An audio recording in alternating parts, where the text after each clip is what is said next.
Harshad Mehta's episode of the huge crisis in the capital market history. But we are enjoying the fruits of that crisis because right things were done by the government of the day. The size of the economy when I entered the market was $200 billion, the whole GDP. Okay. Today it's 3.7 trillion and we add $200 billion every year in GDP. And I can only smile that the markets do have a way of educating you very brutally.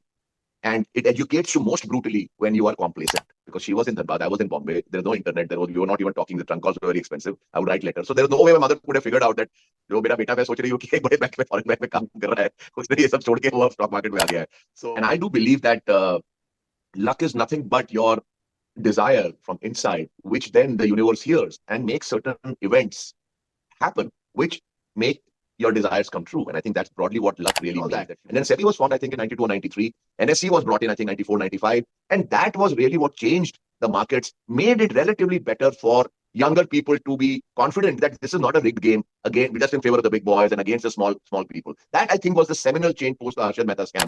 And eventually, stock markets are a game of brains. They're not a game of connections. They're not a game of, fixing stuff and manipulating. It does not work. We have seen all of that come, all of that go. The only durable edge you have in this business is what is between your ears. That the biggest achievement of every bull market is to convince most people or all people that the bear market is a figment of people's imagination. Mm-hmm. There is no such thing. ऐसा कुछ होता ही नहीं है. And I think that's where we are as investors right now, that we do not believe there's anything called a bear market.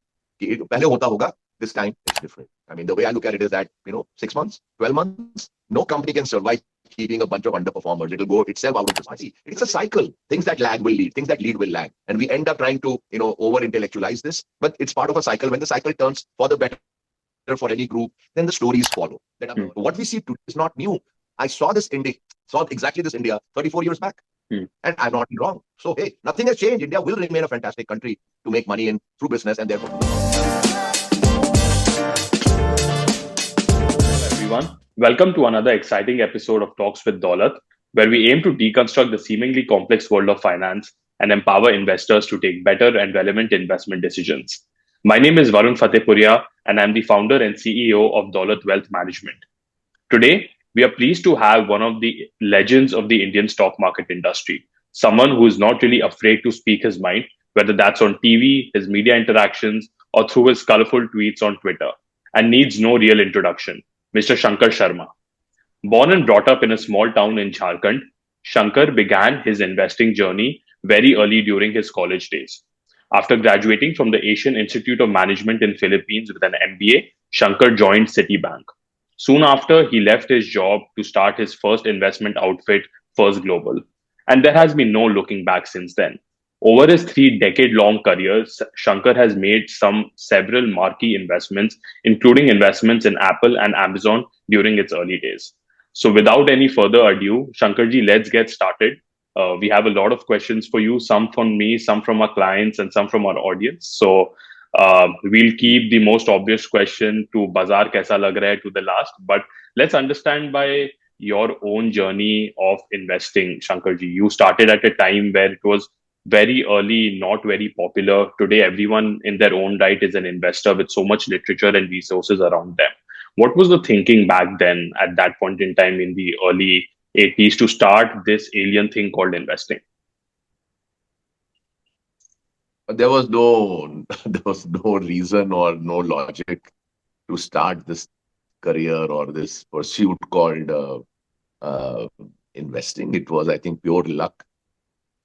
And I do believe that luck is nothing but your desire from inside, which then the universe hears and makes certain events happen, which make your desires come true. And I think that's broadly what luck really means, that you want something very badly.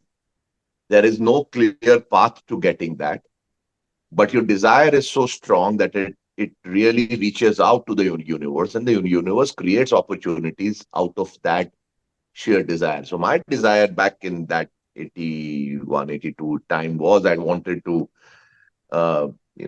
get very rich because I was a teenager, but my father just expired. And when you have a shock like that, it is in a way, it's a very good thing because a crisis can bring out things inside your own thinking and your personality, which good times will not bring out. good times actually cover up the real steel inside you with a lot of easy times, easy life, easy money. So crisis should never be wasted, in my view. And that crisis of the death of my father created this desire inside me that I wanted to become very rich, very sufficient financially. But there was no method because I was a teenager. India of the 1981-82 is a very different, was a very different India than what now teenagers understand it to be. But the universe created this, and I'm just thankful that it pointed me to the right path, and that was 40 years ago, and it has been a fantastic home run since then. So as you mentioned, obviously, I think you started early, but relatively humbler beginnings with, no real solid financial help from your family, right? At that point in time, you go get your MBA and obviously want to settle in a relatively more comfortable job, right? And that's why you go and join a Citibank. You work there for a Yes. few years, but why do you decide to, suddenly, all of a sudden, quit that job and start something of your own, be entrepreneurial? Because that is really taking a leap of faith. Late 1980s, again, entrepreneurship is something that is not really, very sexy, so to speak. Oh, beyond, it was one of the worst things you can consider as a career choice. The career choice for an MBA, or for that matter, any, like if you're an engineer or whatever it was, like you work for a bank or you work for Hindustan Lever or you work for Tata Motors, work for Tata Steel, work for State Bank of India. I mean, those are the career options. But मैं business करूंगा, तो you can't even talk about it because Right. And with no real India, background. nothing. There was nobody in Yeah. my entire family who had ever done business.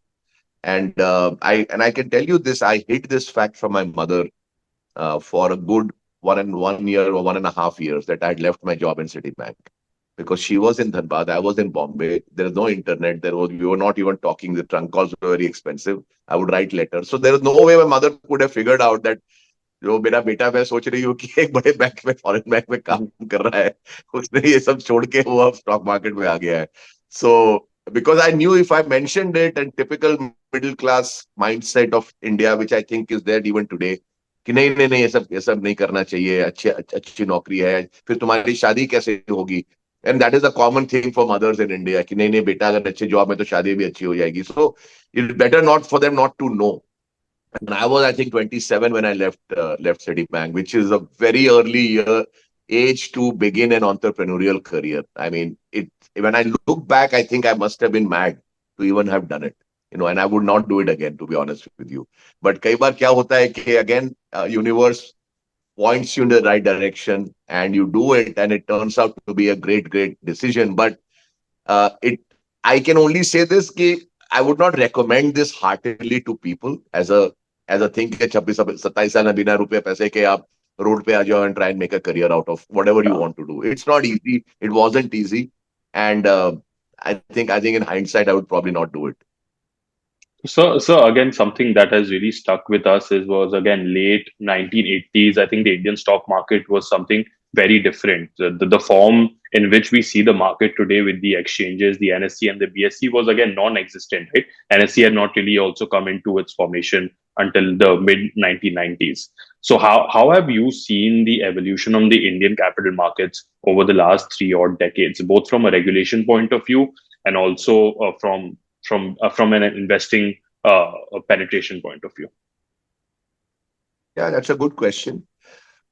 When I entered the stock market, I mean, like let's say as an entrepreneur, not as a retail investor, that was the Bombay Stock Exchange era. That was the only exchange in town. It was the dominant exchange, one of the oldest in the world.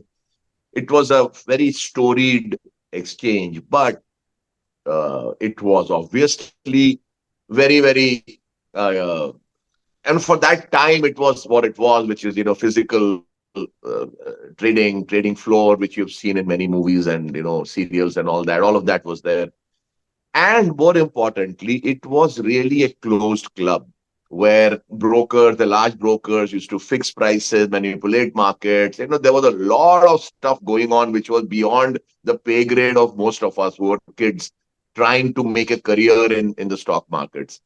And I am very happy, I must say this, that the government of the day, which was Manmohan Singh's, when he was finance minister, decided to take charge of the most important part of corporate India, which is capital markets, and bring it under government regulation because there was no SEBI when I entered. There was nothing. It was a wild west. There was controller of capital issues. We just did the IPO control, but secondary markets were all left to broker lobbies, broker cartels, and all that. And then SEBI was formed, I think, in 92 or 93. NSC was brought in, I think, 94, 95. And that was really what changed the markets, made it relatively better for younger people to be confident that this is not a rigged game, again just in favor of the big boys and against the small people. That, I think, was the seminal change post the Harshad Mehta scam, when better regulators, I mean, regulations came in, more stringent systems came in, surveillance came in, and we are enjoying the fruits of that vision that the government of the day did in 92, 93, 94. But again, that came out of a crisis. So you should never waste a crisis. Harshad Mehta's episode was a huge crisis in the capital market history. But we are enjoying the fruits of that crisis because right things were done by the government of the day. So again, as you touched upon that scam which happened, which was sort of like a seminal moment, right? I think at that point in time, as you pointed out, it was a wild west. People were making a lot of money. It was a closed club. Someone who was a relative outsider at any given point in time, did you really think that will I be able to, break into this club? Because again, this is a big boys thing. People are so well connected with each other. And it seemed like easy money at that point in time. What was your thinking when all of these changes were taking place as a relatively, someone from not in the industry? Yeah, that's a very good point again. Uh, and I was a professional. I was an MBA. I was not from the old, Gujarati club of brokers. I didn't even know the language when I entered this business. I picked it up because that was the language of the day, and the ring was all Gujarati, lingo. But I knew one thing: while the deck is completely stacked against youngsters, professionals like us, and back then it was not considered a great profession. It was really considered a very low profession. Now the best and the brightest want to enter this, but back then that wasn't the case. I was probably one of the most educated people in the stock exchange ring at that time. So my edge was this, and I thought very clearly about it, that these guys have been doing business for 20, 20, 30, 40, 50, 100 years. Okay. But, and I don't have that advantage, capital, connections, anything. But I have education, I have knowledge, I have brains. And eventually, stock markets are a game of brains. They're not a game of connections. They're not a game of, fixing stuff and manipulating. That does not work. We have seen all of that come, of that go. The only durable edge you have in this business is what is between your ears. And I thought I was educated enough, and my education kept continuing throughout my journey, continues even till today. And with that, I knew I had a fighting chance to win. And in hindsight, I can tell you this: for any youngsters, your knowledge, education will beat any connections or any amount of capital anybody else has. Your capital is right here. Great, sir. So that's a great point that you make, right? Where obviously knowledge itself is something which is so critical. But in one of the interactions in with your media, you also told about the importance of having seen through multiple ups and downs, right? That is something that you cannot really learn off a book. You actually need to be able to see those drawdowns, whether that's in your portfolio, whether that's in your client portfolio.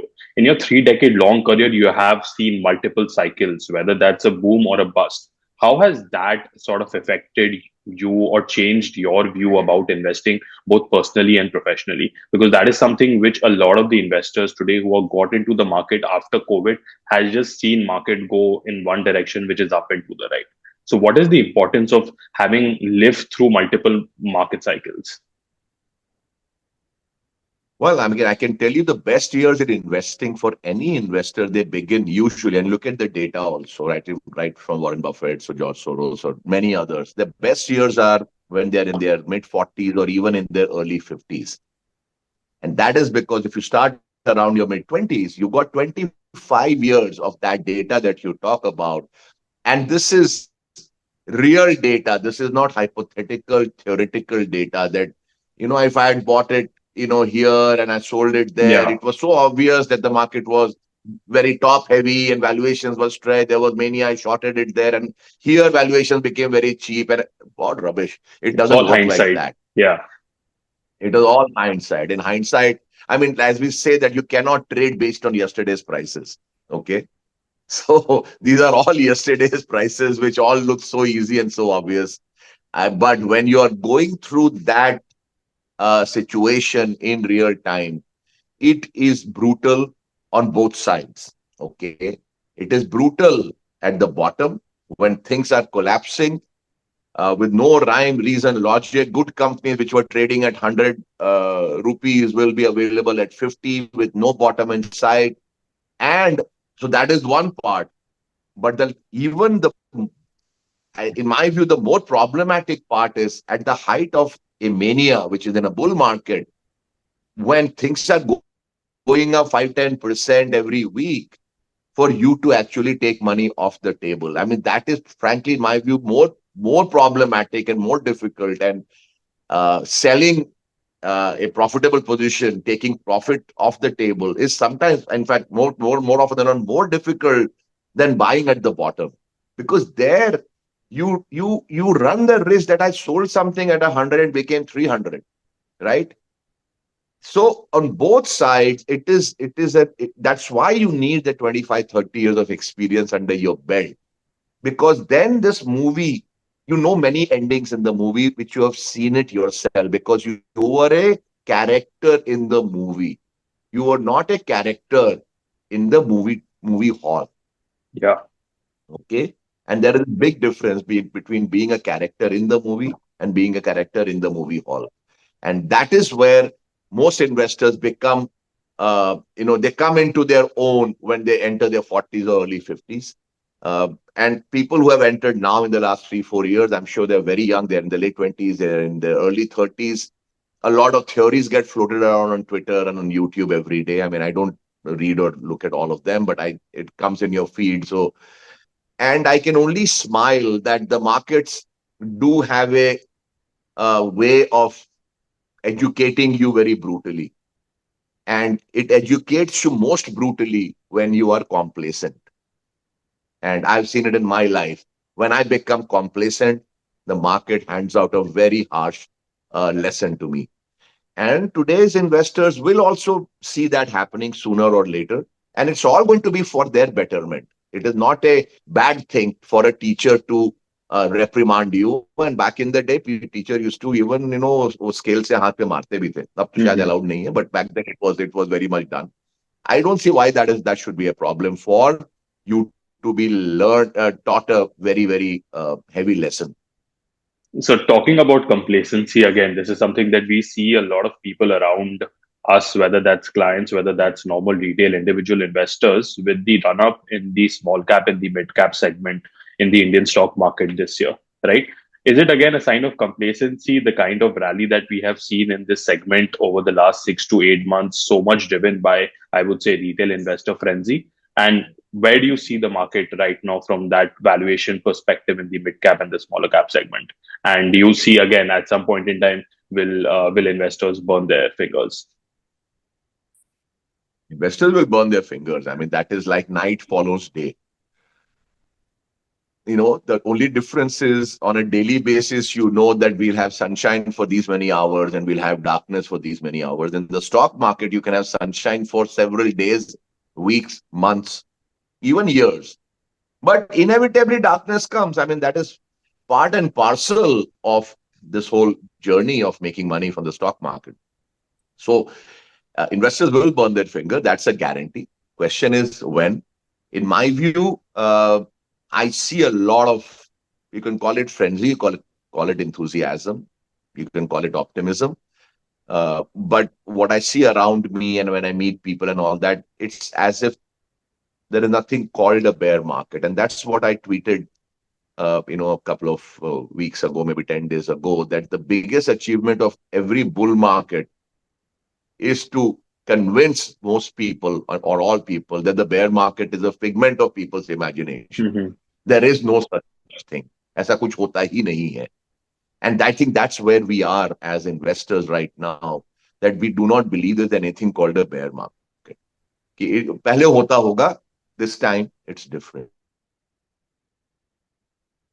Those words usually prove very expensive. So I hope and I pray, because we are all invested, and there are a lot of things in small caps which have gone up a lot, but selling off and exiting is very, very difficult, as I just mentioned. Okay, because you run the fear that I sold too soon, right? I sold, but from there also. That the frenzy or the optimism is running sky high. There is a lot of complacency, and it could well happen that in the next few months that itna bhi aasan game nahi hai. So one of the areas, obviously, where you have a lot of expertise on is identifying those small cap companies, identifying those so-called multi-bagger stocks, right?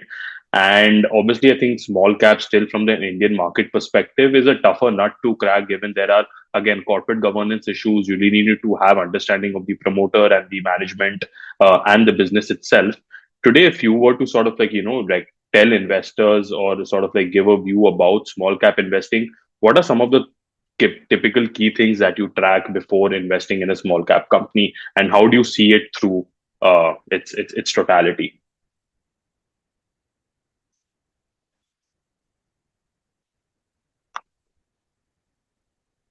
Tell you though, as larger investors, we do get better management access than small investors, for sure, without any doubt. However, that by itself is not some sure shot bet of making money.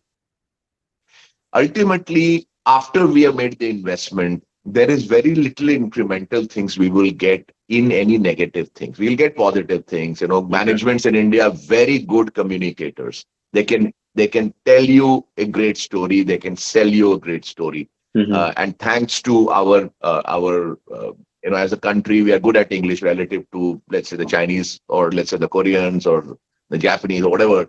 We can talk. We Indians are brilliant at talking. So our promoters are fantastic. They can convince that an Eskimo needs ice. So with that caveat, I must say that small cap investing, to my mind, if you're investing personal capital, is the only way to become seriously wealthy.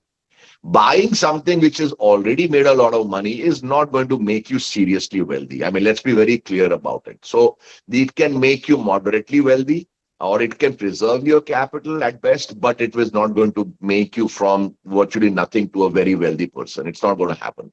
So the only path to getting there is by buying a bunch of small cap companies. However, there will be a high failure rate within those.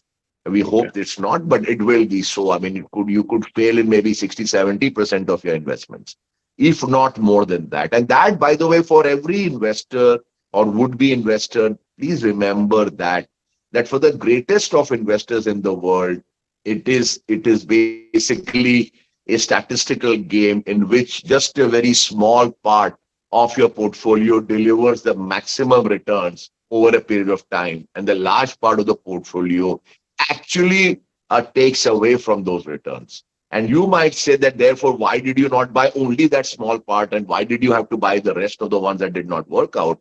But the problem is you have no way to tell. You only know this in hindsight, that that the things were very bad for 80% of your portfolio and 20% made you a lot of money.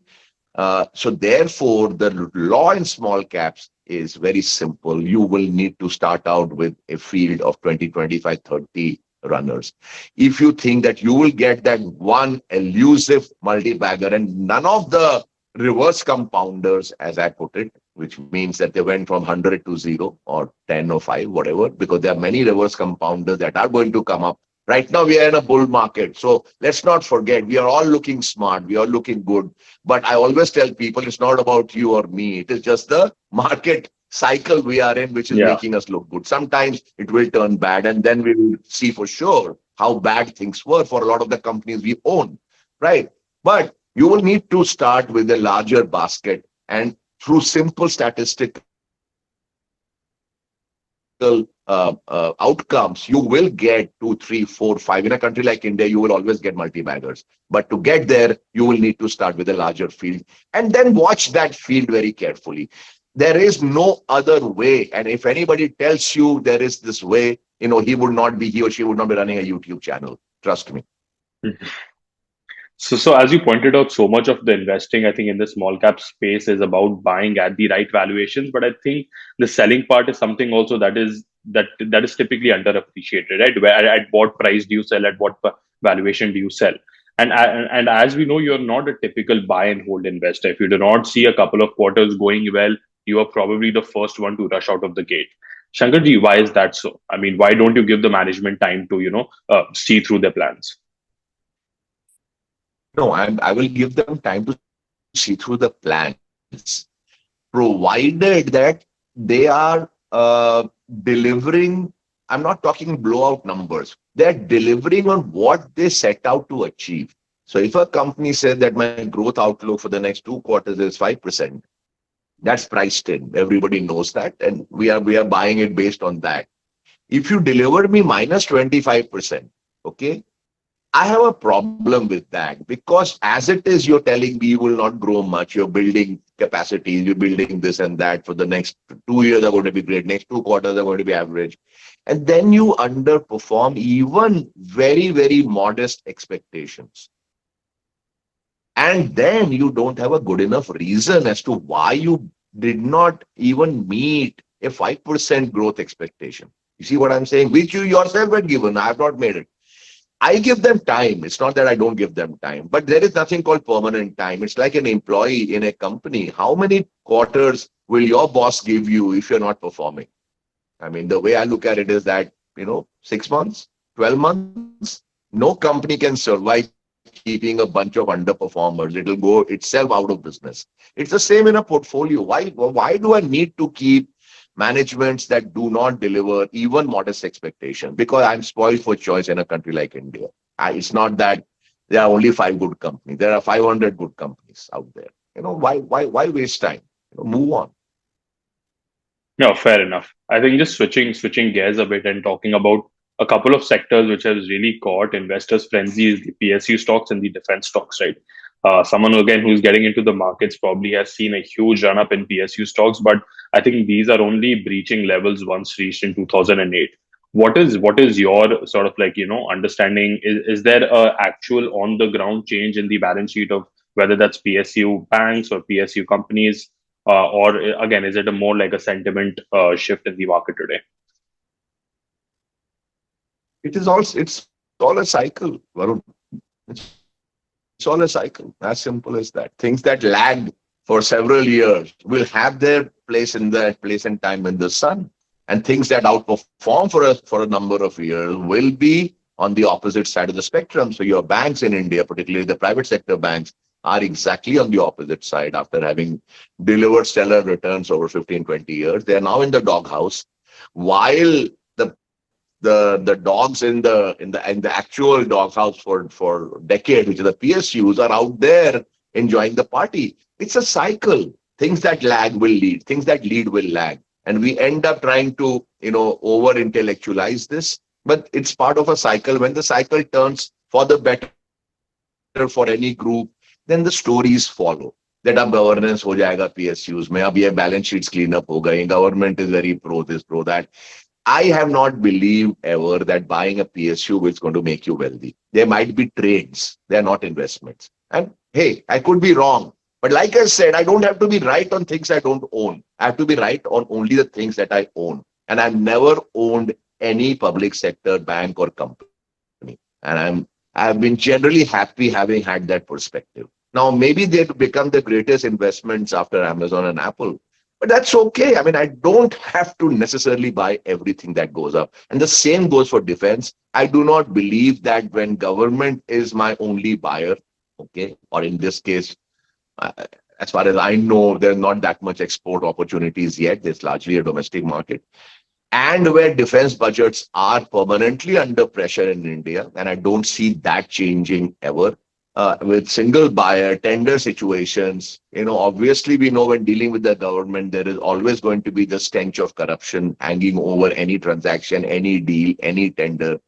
You never know when a company you bought who had won a great tender from some agency in the government to supply whatever, some equipment to the army or whatever. And then 2 years later, there is a CBI investigation saying they paid money and the promoter is behind bars. I mean, how can you ever predict all of this? But that remains a real risk when companies get business from the government of India. I can tell you this. And it will happen. Give it time. Right now, we are again in a euphoric zone. 2 years, 3 years later, you'll find, अरे ये तो बहुत अच्छी company थी, लेकिन पता चला था वो पैसे दे रहा था वो कर्नल को, वो जनरल को, और वो अब अंदर चला गया। वो होने वाला है। Why do we need to go out so much into the danger zone? अच्छी कंपनियां ही मिल जाती हैं यार, वही लेके अपने, it's good enough. So hey, you want to play that game, by all means do it. I'm not doing it. Great. Just taking a step back, Shankarji, and last couple of questions today. Again, we are seeing a lot of global institutional brokerages being extremely, extremely optimistic about India. Partially, we are seeing it is some sort of an allocation shift in the emerging market allocation from China to India, and some also has to do with the underlying macroeconomic story. In your conversations with, let's say, investors, both domestically and institutionally, what is your view about the India growth story? And is there a genuine shift that we are seeing from an allocation point of view of global capital? So here is the thing. Varun, again, each time we are in a bull market, all these opinions become very pro-India. Okay. I have been around from the time FPIs first, or FIIs back then, started investing in India. And they have always been positive on India. Always, always. Over a 30-year, whatever the number of years they have been around, I think 95% of the years it has been inflows into India. There have been occasional years which are outflows, but they are aberrational. So it's nothing new that foreign investors, that foreign investors find India attractive. We have seen this story over 25, 30 years, and they have found it attractive for very good reason. It's not a reason without basis. I mean, it's not a logic without basis. India has got a fantastic ecosystem, great number of large, medium-sized, small companies, very entrepreneurial people in general. The size of the economy when I entered the market was $200 billion, the whole GDP. Okay. Today, it's 3.7 trillion, and we add $200 billion every year in GDP. What used to be the GDP of the entire country when I started my career. We are going to definitely be one of the world's topmost powers in the years to come. We have great educational infrastructure in all the IITs and the IIMs, and now several other institutions. We have. I mean, very intelligent people. We dominate the global listings of top CEOs in the world. So what's there not to like about India? And that's the reason why I entered this business in 1989. What we see today is not new. I saw exactly this India 34 years back. And I've not been wrong. So, hey, nothing has changed. India will remain a fantastic country to make money in through business and therefore through the stock market. Great, Shankarji, and I cannot let you go before asking again one of the most commonly asked questions of Indian investors. I think, "Bazaar kya lag raha hai?" Just like, how do you answer that question? It's a one that is always going to come back and haunt you, whichever answer you give. So, but let me say this: I do believe that is a good time to take some money off the table. Okay. Because most of us have made a lot of money in the last few months' time. It's prudent and wise to take 10, 20, 30% off the table. Even if stocks keep going up after that, take the money off the table, go and enjoy yourself with friends and family. Market is there to finance your lifestyle, not to just keep multiplying that money without ever having enjoyed the fruits of that. So that's my parting advice to investors. Take some money off the table. Great. Awesome. So obviously, I think this is something that we can only expect from you. To being so direct and being so open and candid about your views. It was great having you on our show today. And to all the audience today, you have been watching Shankarji for over many years. I think this is something that is not new. But if you liked this interview, please subscribe to our channel and give us a thumbs up on our YouTube. and we'll see you into the next one. Thank you, Varun. Thank you for having me. And all the very best to your viewers. Thank you.